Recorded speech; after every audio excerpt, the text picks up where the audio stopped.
faroeste clássico tem um tema comum, que é a conquista do Oeste. Mas a conquista do Oeste não é apenas esse deslocamento dos colonos que chegaram naquele território recém-descoberto em direção a novas terras. A conquista do Oeste também simboliza a conquista da civilização. Eu sei que hoje nós temos uma visão diferente do movimento desses colonos que provocaram o genocídio dos povos indígenas. E não há nada civilizado em fazê-lo. Mas naquela época era enxergado como tal. A conquista da civilização, em que homens embrutecidos carregavam as suas armas, as suas esporas e partiam em direção ao desconhecido. Esses homens descobriam ou construíam uma cidade e ali se assentavam, logo depois de encontrar uma mulher, que representava esse desejo por civilização.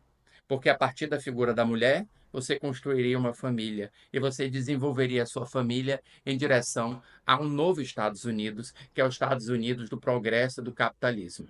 Tendo isso como base, é interessante perceber que Oeste, outra vez, é um convite de volta ao Velho Oeste, mas de uma maneira diferente. O filme nos mostra, já na primeira cena, que o conflito entre Totó, personagem do Ângelo Antônio, e Durval, personagem do Babu Santana, pelo amor de uma mesma mulher, faz com que esta mulher caminhe para fora da imagem e, com ela, leva também todas as demais mulheres do filme. A mulher, que é o símbolo de civilização, é o símbolo que faz com que os homens aposentem suas armas, aposentem suas esporas e vivam em sociedade, deixa a imagem, porque a partir de então, esses homens vão voltar a ser os bárbaros embrutecidos de antes. O movimento do faroeste clássico vai no sentido contrário na obra de Érico Haas.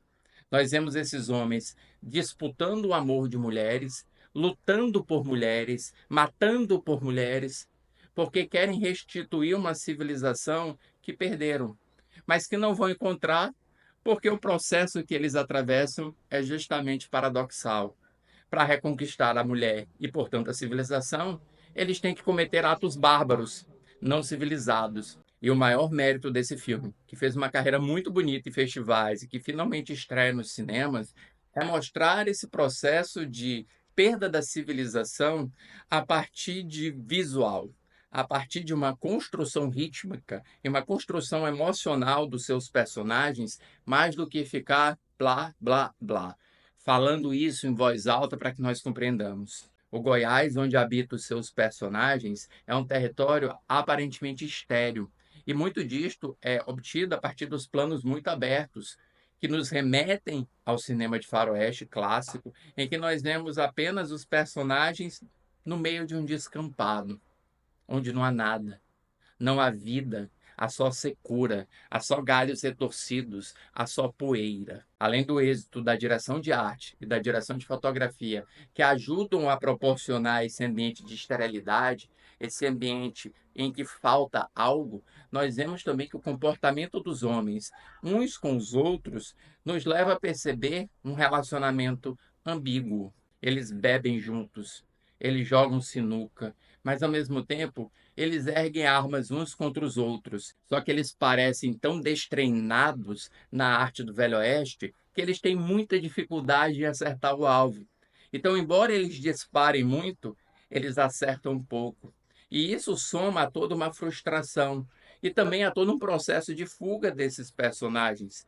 Fuga deles mesmos, tentando procurar a essência do que é o masculino, tentando questionar se ser homem, se ser viril dentro de uma sociedade civilizada é realmente levantar a arma um para o outro, é realmente trocar socos com o outro por causa de uma mulher, ou acreditar que uma mulher é a posse de um homem e não um ser de desejos que decide com quem quer estar. Érico Haas ainda obtém atuações poderosas que estão muito contidas, porque esses homens que têm tanta dificuldade em lidar com seus sentimentos, como nós podemos perceber quando dois personagens estão discutindo sobre a tristeza que um deles sente, e ele tenta até acessar essa tristeza, mas ele não consegue elaborá-la, a direção faz com que essas atuações soem originais, pareçam vivas, porque muito é dito no não dito.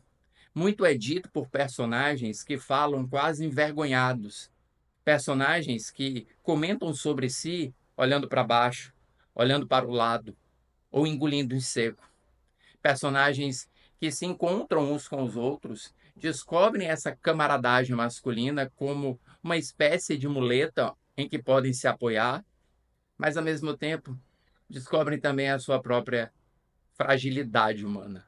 Uma fragilidade que resvala em uma construção de uma masculinidade que o filme não se aprofunda, mas tampouco precisa se aprofundar, porque nós podemos enxergar todos os dias ao nosso redor.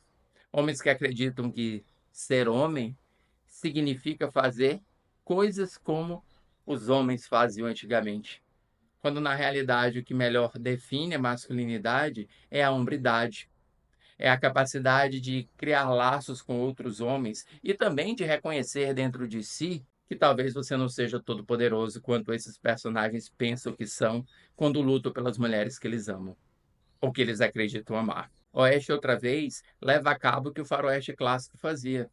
Relaciona a civilização com a mulher.